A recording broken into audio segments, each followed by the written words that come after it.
दोस्तों, दिल्ली के छतरपुर इलाके में हुई श्रद्धा हत्याकांड से मिलता जुलता एक और मामला सामने आया है। साथ ही यह महज इत्तेफाक की बात है कि दोनों की हत्याएं मई महीने में हुई हैं। छतरपुर इलाके में किराए के फ्लैट में रहने वाले आफताब पर आरोप था कि उसने अपनी लिव इन पार्टनर श्रद्धा वाकल की हत्या कर उसके शव के करीब 35 टुकड़े कर दिए। इसके बाद वह शव के टुकड़े फ्रिज में रखकर महीनों तक उन्हें ठिकाने लगाता रहा। वहीं दूसरी ओर पूनम जहां और उसके बेटे दीपक पर सौतेले पिता की हत्या कर शव के टुकड़े टुकड़े कर लाश को ठिकाने लगाने का आरोप है। दोस्तों, बीते मई माह में दिल्ली के पांडव नगर स्थित रामलीला ग्राउंड और नाले में कई मानव अंग मिलने के मामले में दिल्ली पुलिस क्राइम ब्रांच ने मां और बेटे को गिरफ्तार किया है। गिरफ्तार किए गए आरोपित के नाम पूनम और दीपक है। पुलिस के मुताबिक ये मानव अंग अंजन दास के थे। दरअसल आरोपित पूनम जहां अंजन दास की पत्नी है तो दीपक सौतेला बेटा है। दोनों पर अंजन की हत्या का आरोप है। अंजन दास के कई महिलाओं से अवैध संबंध थे। उसे शराब में नशे की गोलियां मिलाकर पिलाई गई थी। उसके बाद हत्या कर चाकू से शरीर के टुकड़े टुकड़े कर कई जगह फेंक दिया गया था। जानकारी के मुताबिक पूनम ने भी कई शादियां की थी। पुलिस जांच में 30 मई को मानव अंग मिले थे। इस मामले में पुलिस को कुछ सीसीटीवी फुटेज भी मिले थे, जिसके आधार पर जांच करते हुए 6 माह बाद दोनों आरोपित को गिरफ्तार कर लिया गया है। अब पुलिस अंजन दास का डीएनए प्रोफाइल कराएगी। दोस्तों, जानकारी के मुताबिक अंजन दास पर संदेह था कि वह अपने सौतेले बेटे दीपक की पत्नी पर बुरी नजर रखता था। दीपक दरअसल में पूनम के पहले पति कल्लू का बेटा था। पत्नी पर गलत नजर रखने से दीपक अपने सौतेले पिता अंजन दास से बहुत खफा था। क्या ये सारा मामला, देखिए सच की रफ्तार के दिल्ली प्रमुख राजन राही की एक खास रिपोर्ट। इसको सॉल्व किया है। इसमें बेसिकली जो शुरुआत ऐसे हुई थी 5 जून को रामलीला मैदान में ईस्ट डिस्ट्रिक्ट में कुछ बॉडी पार्ट्स मिले थे। उसके बाद लगातार 3 दिन तक शुरू में दो पैर, 2 थाई, फिर एक स्कल मिला एक दिन, उसके बाद एक बाजू का हिस्सा मिला। तो 3-4 दिन तक बॉडी पार्ट्स की रिकवरी हुई वहाँ मैदान से, और वहाँ एक 420 नंबर FIR PS पांडव नगर में केस दर्ज हुआ।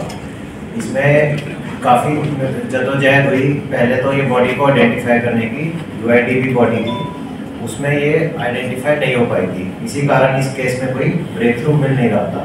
तो उसी कारण, क्योंकि काफ़ी वो था, ग्रूसम मर्डर लग रहा था कि बॉडी पार्ट्स हुए हैं, उस कारण हमारी कई टीम्स उस पर काम कर रही थी। इसमें फाइनली हमारी न्यू दिल्ली रेंज की टीम ACP उमेश वर्मा और इंस्पेक्टर राकेश के अंदर इनका ब्रेक थ्रू हुआ जब ये बॉडी को आइडेंटिफाई कर पाए। इसमें बेसिकली इन्होंने काफ़ी जगह से उसमें फुटेजेस रिलीज हुई थी, और उसके हिसाब से इन्होंने टेक्निकली एनालिसिस किए और उसके साथ साथ डोर टू डोर वेरिफिकेशन की। तो जब काफ़ी डोर टू डोर वेरिफिकेशन की तो एक बारी कुछ उसमें काम की बात नहीं निकल पाई, बट इन्होंने हिम्मत ना हारते हुए फिर उसको आगे बढ़ाया और फाइनली ये जीरो इन कर पाए कि जो सस्पेक्टेड डिसीज्ड आदमी है अंजन दास हो सकता है। तो वो अंजन दास का जब फिजिकली इन्होंने और चेक किया तो पता लगा कि ये वहाँ पे 5-6 दिन से मिसिंग है, 5-6 महीने से मिसिंग है, और थाने में कोई मिसिंग दर्ज भी नहीं है, जिससे और सस्पिशियस लगा कि इसके घर वालों ने मिसिंग भी नहीं दर्ज कराई है। और जो सस्पेक्ट इसके मर्डर लगे, जो लेडी पूनम थी, वो सस्पेक्ट निकली और उसका फिर इससे रिलेशन भी था। तो उस बेस पे हमने जीरो इन किया वो लेडी पे और फिर उसका बेटा दीपक, क्योंकि फुटेज में दोनों माँ बेटा दिख रहे थे। तो उस बेस पे जब हमने इनको जाके इंटेरोगेट किया, इनको चेक किया, ट्रेस किया, तो इन्होंने कन्फेस किया कि इन्होंने क्राइम किया है और उसी बेस पे ये मर्डर हुआ है। तो इसमें जो इनसे अभी हमें एक तो इन्होंने पहने हुए थे वारदात जब ये फुटेज में दिख रहे थे वो इनसे हमारे को रिकवर हो गए हैं, और उसके साथ साथ जो मोबाइल था डिसीज का वो भी रिकवर हो गया है। इसकी इन्होंने बताया कि जो लेडी है ये पूनम, ये इसकी 2017 में इससे शादी हुई थी, 2011 से एक साथ रह रहे थे। 16 में जो इसका हस्बैंड था कल्लू, उसकी डेथ हो गई थी। तो उसके बाद इसने 2017 में इससे शादी कर ली थी। तो जो दीपक लड़का है वो कल्लू का बेटा है और उसके साथ एक बेटी भी थी। दीपक की शादी हो गई थी, फिर वो अलग रहने लग गया था।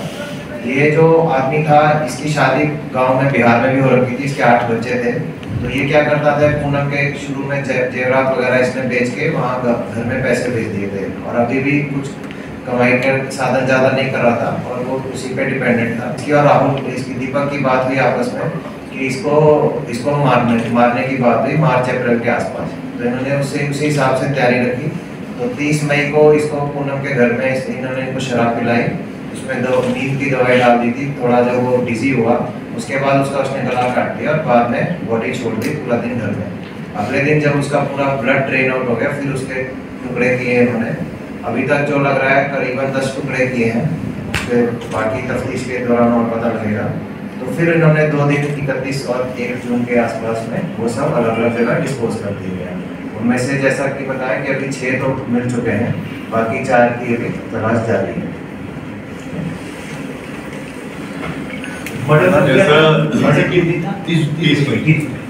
जैसा जिसकी अमित ने बताया कि बहुत मशक्क़त हुई इस केस में, बहुत मेहनत हुई है और जो बहुत सारी टीमें इसमें पहले लगी हुई थी उनको कुछ सुराग नहीं मिल पाया था। और एक हमारे कमिश्नर ऑफ पुलिस जो संजय अरोड़ा थे, उनका आदेश भी था कि जो केसेस डिस्ट्रिक्ट में सॉल्व नहीं हो पा रहे हैं, क्योंकि हमारा जो हीनस क्राइम का जो सॉल्व परसेंटेज है पुलिस का 95% से ऊपर है, जो कि बहुत ही काबिल तारीफ है। जो इक्का दुक्का केसेस जो ऐसे बचे हुए हैं उन पे हमें क्राइम ब्रांच को स्पेशली फोकस करने के लिए बोला था। इस टीम पे अमित ने बहुत मेहनत की है।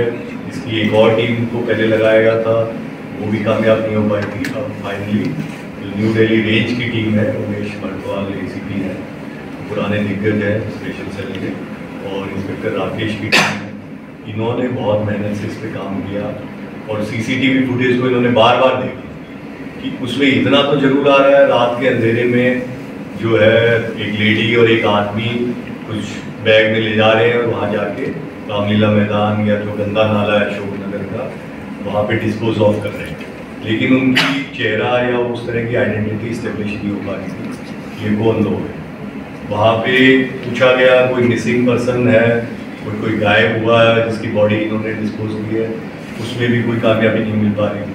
इन्होंने आसपास के पुलिस स्टेशंस की सारी मिसिंग छानी, उसमें भी कोई कामयाबी नहीं मिली। आसपास के डिस्ट्रिक्ट्स, उत्तर प्रदेश के थानों में भी इनकी टीम ने जाके काफ़ी छानबीन की।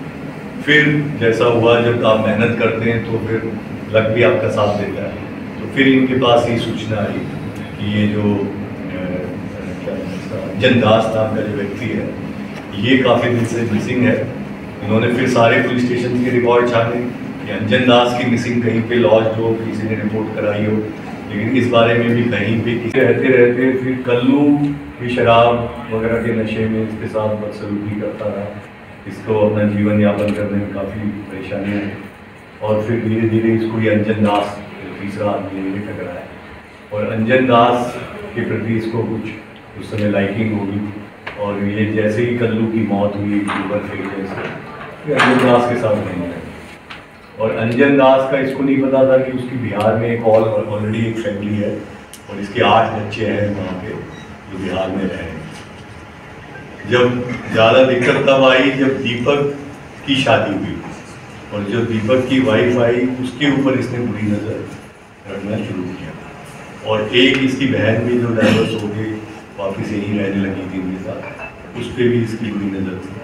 तो कुछ दिनों से ये परेशान थे कि जितना पैसा हम लोग कमाते हैं वो ये हमसे ले लेता है और साथ में हमारी जो बेटी बहू है या बहन है उस पर भी बुरी नज़र थी। ये सब करते करते इन्होंने आखिर ये सोचा कि ये इसका और कोई तरीका नहीं है, इसको मार डालेंगे और इस प्रकार से मारेंगे कि इसका कोई सुराग ही ना मिले और इसके आगे पीछे कोई पूछने वाला है नहीं बिहार में, तो इसके सारे सुराग या सबूत हम करेंगे। इन्होंने जैसा अमित ने बताया, इसको पहले शराब पिलाई 30 मई को अपने ही कमरे पे और फिर उसमें नशे या स्लीपिंग पिल जो कहते हैं नींद की गोलियाँ मिला दी, जिससे ये अपने होशावास में नहीं रहा। फिर उसको इन्होंने उसको स्टैब जो होता है चाकू और डैगर जो थी उनसे इसको कई जगह जो वाइटल पार्ट्स होते हैं गर्दन की छाती के वहाँ पे करके मार डाला।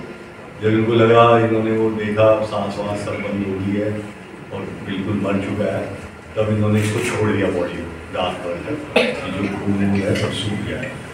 इस तरह से बॉडी को इन्होंने जब तक वो पूरी तरह सूख नहीं गया, फिर उसकी खून वगैरह की सफाई की और उसके बाद इसकी बॉडी के टुकड़े टुकड़े करके और पॉलीथीन में रखते गए और फिर उसको बारी बारी से जाके कभी जैसे थाई तो जान का टुकड़ा लेंगे, कभी घुटने घुटने के नीचे का टुकड़ा ले गए। वो जहाँ पे इनको लगता था कि कोई आता जाता नहीं है, रामलीला मैदान के पीछे एक न्यू अशोक नगर का गंदा नाला है, वहाँ पे जाके उसको डिस्पोज करते रहे। 3-4 दिन में इन्होंने, और जो खोपड़ी थी उनको उन्होंने, ताकि वो ना मिल जाए, उसको गाड़ दी, थोड़ा सा गड्ढा बना के उसको उसमें गाड़ दिया। तो कुल मिला के करीब 8-10 इन्होंने खुले थी उसके, 8-10 बार इन्होंने उसको जाके अलग अलग जगह पे डाला ताकि कोई कनेक्टिविटी ना हो। जब लोकल पुलिस, जो थाने की पुलिस है पांडव नगर की, जब उनको मिला तो कभी 3-4 दिन में ये बॉडी पार्ट मिले, कभी एक पार्ट मिला, कभी दूसरा पार्ट मिला। उन्होंने उन पार्ट्स को ये कोशिश करने के लिए कि एक ही व्यक्ति के हैं, उसको DNA कराने के लिए भेजा हुआ है। और अभी भी इसको एस्टेब्लिश करने के लिए फाइनली ये अंजन दास ही था, इसको हम, जो इसके घर वाले वहाँ पे हैं बिहार में, उनसे इसका DNA मैच कराएंगे। लेकिन हम लोग कन्विंस थे, इसलिए हमने इसकी अरेस्ट डाली। ये इन लोगों ने ये वारदात की है और 6 महीने से ये लोग बचे हुए हैं। इनको गिरफ्तार करके अब हम इसको पांडव नगर पुलिस के हवाले में रहेंगे, जहाँ आगे की तफ्तीश ईस्ट डिस्ट्रिक्ट पुलिस करेगी। सर, कितने हथियार इस्तेमाल हुए थे और जब पहले की गई कोई और भी था? इसके अंदर मैं भी पुख्ता रूप से ये नहीं कहूँगा, क्योंकि ये चाकू की भी बात कर रहा है, डैगर की भी बात कर रहा है कि चाकू से मारा, डैगर भी थी, डैगर से फिर उसको काटा। तो वो चीज़ें अभी चूँकि इसकी रिमांड ली जाएगी, और जरूर एक चाकू और डैगर वगैरह थे इसके पास जो इसने ला के रखे हुए थे। तो जैसे जैसे आगे इसका इंट्रोगेशन होगा वो चीज़ें क्लियर होती जाएंगी। सर, घर में क्या बहनें भी मौजूद थी जब हत्या की गई, या तीनों ही अकेले? उसके लिए इसका ये कहना है कि ये जब इसकी शादी होगी तो इसने पड़ोस में एक और कमरा लिया, तो वहाँ पे अपनी वाइफ के साथ रहने लग गया।